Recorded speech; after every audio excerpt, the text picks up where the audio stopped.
Today on BleepinJeep, we move a dead Comanche into the garage, and we start tearing apart all the pieces so we can use it for Project Rat's Nest.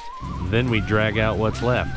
Then we take apart the radiator and condenser, reuse the ones from the Comanche, get the front end back together on Rat's Nest, charge the AC. I figure out how to take the lower control arm brackets off with ease.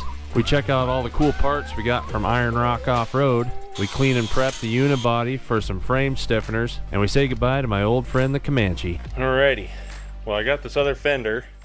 Here's the original Fender that is no good anymore. And I pulled this one from the junkyard, but check it out, the original color was actually the same color as the Fender. So I'm gonna try, I don't really know, I'm going to try to wet sand it and see if I can get that color back, but I doubt it'll work. If you guys have ever pulled off like paint over paint, is there a way to do that without losing this paint? Just in case you were wondering, no, it didn't work.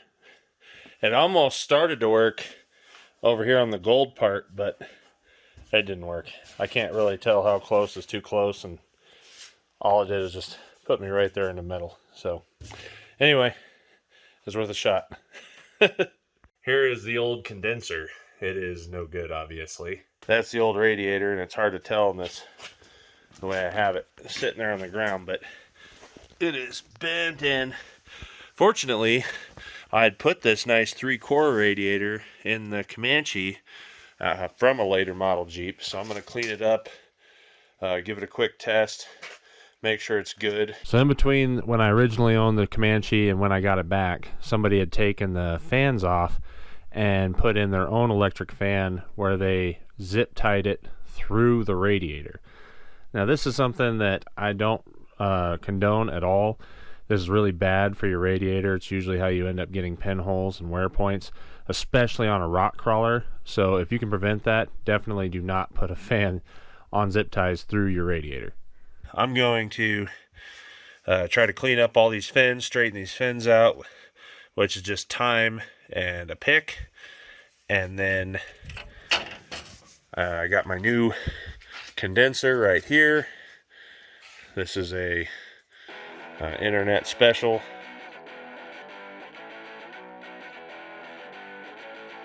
Good as she's gonna get. Oh man, air conditioner's gonna be hooked back up. 3-core radiator, all copper core. We're winning. It's alive. It's alive. Now I broke that vacuum canister, so I have the expansion canister, so I just have that capped right now. While I'm circulating, I filled everything up. I have it on defrost at max, hoping that it'll continue to warm up. It's just barely just starting to warm up now.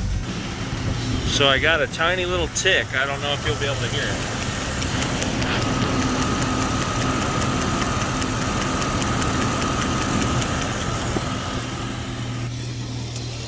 Now what I'm going to do there, it's probably just a rocker or something that's just sticking a little bit. So I'm going to, obviously I haven't changed the oil yet. The oil's good. I checked it, it's full. But when I do change oil, I'll replace a quart of oil with a quart of tranny fluid, and what that'll do is that the detergents in that will break up any gunked up stuff around the rockers from just sitting for so long. So I think that'll be all I'll need to do, hopefully. But that's where I'll start, because that's a cheap fix, and I need to do an oil change anyway. So one of the questions we get asked a lot is, why is my Jeep overheating? And a lot of times they've already said they've changed the thermostat out, the water pump, even radiator hose, a lot of times even the radiator. And the first thing I always ask is, do you have anything blocking the front end? A lot of times we like to put our winch up here, we put big bars and all kinds of stuff that block the airflow going into your radiator. I try to keep my winches as low as possible. I try to keep the airflow going into the radiator as open as possible.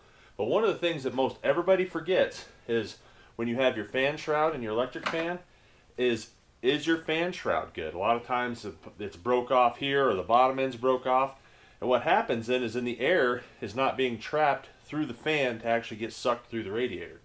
And this is a real common problem of why people overheat. So if you have that issue, if you're having that issue, this may be one of the two things you want to look at, and make sure that your radiator is blocked off only to the fans, so the fans can actually suck that air through.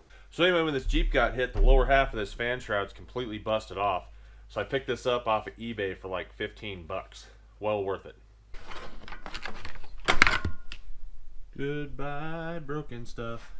All right, temperature's good. Circulated it a couple times, shut it off, filled it back up, circulated again. It's not getting hot now, heater's heatering. So now we need to make the colden. All you gotta do is really follow these instructions and you fill it up. And I actually try to get it as full as I can. I'll get up to the high side of green. But you gotta do it while it's running. You gotta do it while you have the AC running. I think you actually set it on max AC if I remember right. But set it on there, get it running, and then hook this up and start spraying it in. It's that simple. And because this one was completely drained, this is the big recharge kit with the oil in it, which is what you want if yours is completely dead. You probably is low on oil, so you want that oil for that compressor.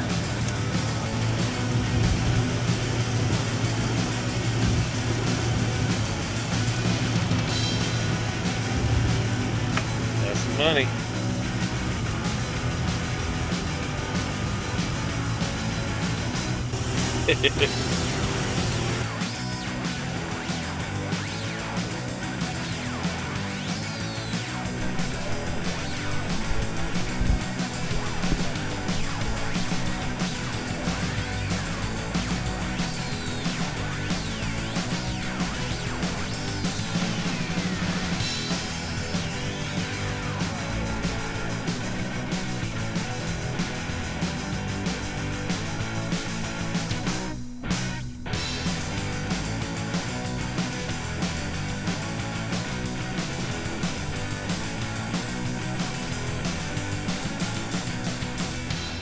So it's been a really, really long time since I've had this Comanche in this garage.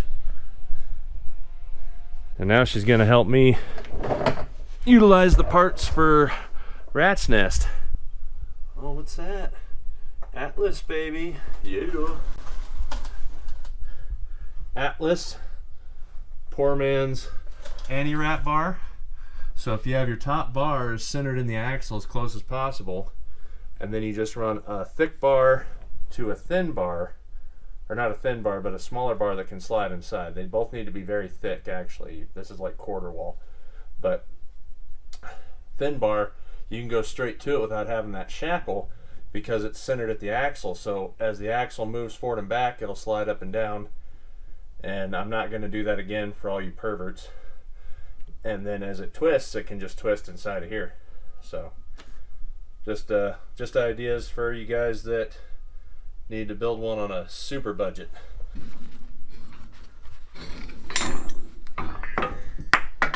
So right here is a master cylinder from a Ford E350 van, a 1986 E350 van. And literally all you have to do is massage the inside of the holes a little bit on each side, and it bolts right up to your booster, and everything else works just flawlessly. Your brake lines thread in, the throw out for the brake pedal's perfect, and this is the swap this is my go-to swap when I do half-ton, three-quarter-ton, or one-ton swaps on Cherokees and Comanches. I know other people have done Vets and Buicks, but that's my go-to.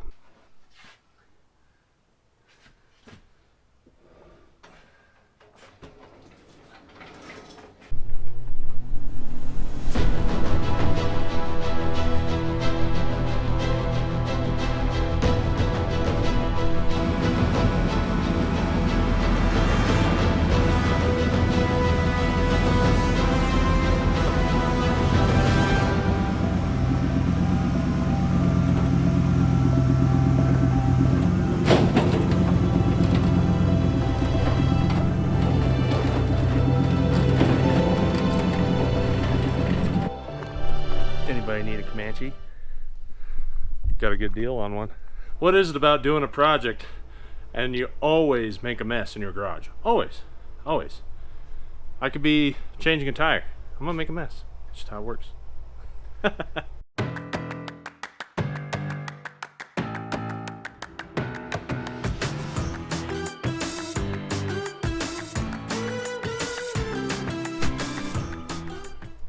And from a mess to lift kit.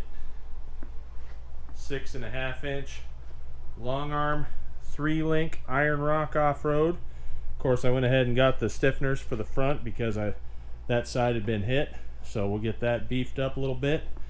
I didn't do the rest because I'm just going to plate down it.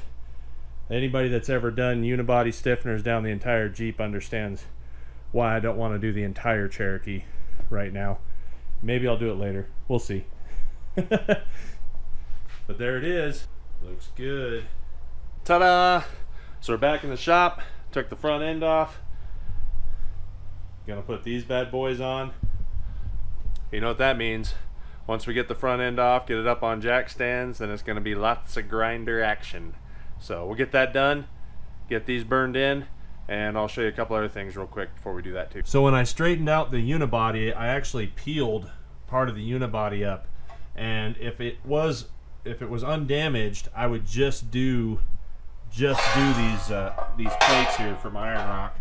And if you have an undamaged Jeep, these will work perfect. Just these plates on the outside, I've never had any issue. But because it's damaged and I'm plating the outside, I'm also going to go ahead and plate the inside. And this is just an inner plate that mounts inside the frame rails for the steering box and this side, and I'm just going to go ahead and plate the inside too while I'm at it. Get out of the way of the shock bolt, you rat's nest. There we go. Yuck. So here's a trick I use. If you guys ever have a cotter key and you're trying to get that cotter key out, I've always had really good luck using my side cutters or dikes, whatever you want to call them, and just bite onto that end and pull back. And you can see that it just walks it out. So there's one trick. I'll show you another one here real quick. Okay, so here's the next trick. We took the castle nut loose. I just have it on there by a couple threads. Now a lot of people will try to use a pickle fork or something here. The problem with a pickle fork though is it usually damages this boot. And if you're trying to save your tie rod end, you don't really want to do that. Another thing I've seen people do is hit the top if they don't care about it. But what that does ends up mushrooming out the threads or jamming itself up and won't go through the hole here. This is the easiest way to do it. And you hit the cast as opposed to hitting this, the tie rod end itself. Hit this steering cast with a good sized ball peen hammer and it'll shock load this cast and it'll just fall out. The same will work for any one of these joints here or even here. I've even done it with these. If you just hit it on this side and here, and you'll have your track bar just fall out. Boom! Look at that. One and done. Boot's still good. Hit it right there. It's already out. Win! So here's another trick I do. Because Iron Rock sends you new stainless steel brake lines, I don't care so much about these rubber ones. But before I get into it, I don't want to have it sitting there. So I'll go ahead and pinch it off with a pair of vice grips because I don't care about these brake lines anymore. But what it's going to do is keep it from just leaking brake fluid all over my floor when I go to disconnect it from the caliper.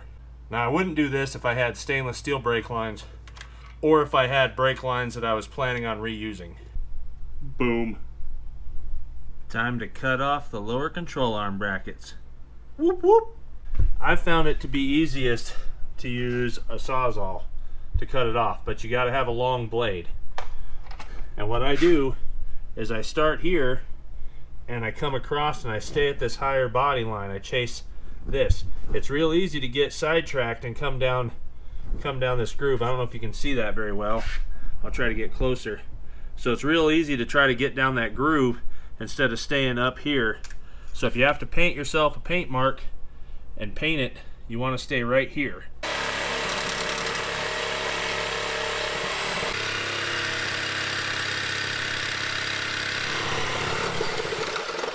And this is why. This is what it looks like. So once you cut it off, you can see it's a double layered.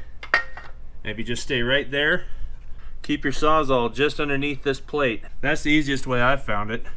I've done it with a torch, I've done it with cutoff wheels, but a long Sawzall blade seems to work the best. Just make sure if you're using anything or a torch or anything, remember that your brake lines and your fuel lines are over here on the driver's side, or make sure you know where they're at before you're getting ready to cut anything off your frame.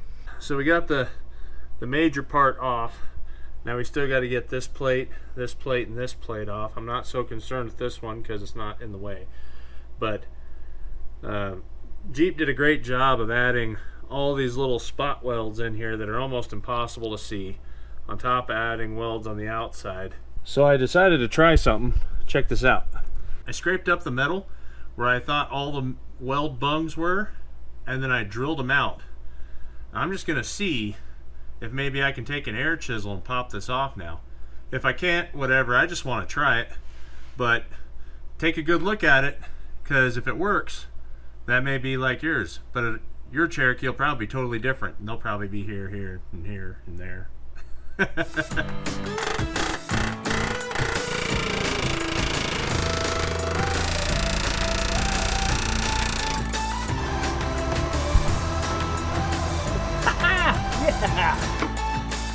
It worked. That was 1,000 times faster than grinding it out. Ha! How about that? Win.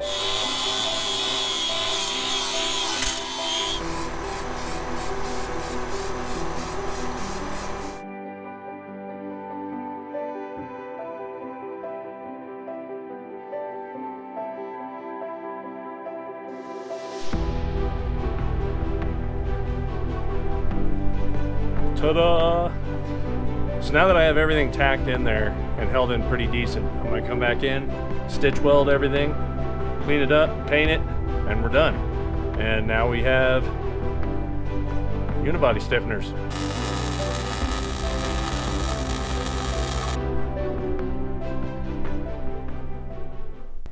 One thing to remember when you're getting ready to weld on your rig is go ahead and unhook your battery, and that way you're not going to ground through your battery and damage your battery at all. Alright guys, you got to let me know. We knocked out a bunch of stuff in this video. Doing all the front end pieces, getting the AC hooked up, cutting the front axle out, stripping the Comanche out completely, putting in the unibody stiffeners. If that's something you guys like to see, if you want me to continue doing videos where it's multiple things, let me know down below. If not, if it's something that you'd rather see me break each object down or each project down into each piece, as long as I can make it into a good video, I'd have no problem with that. I just want to know what you guys think. Otherwise, stay tuned to the next one where we're going to go ahead and get this suspension in, we'll get these axles in, and check these videos out over here.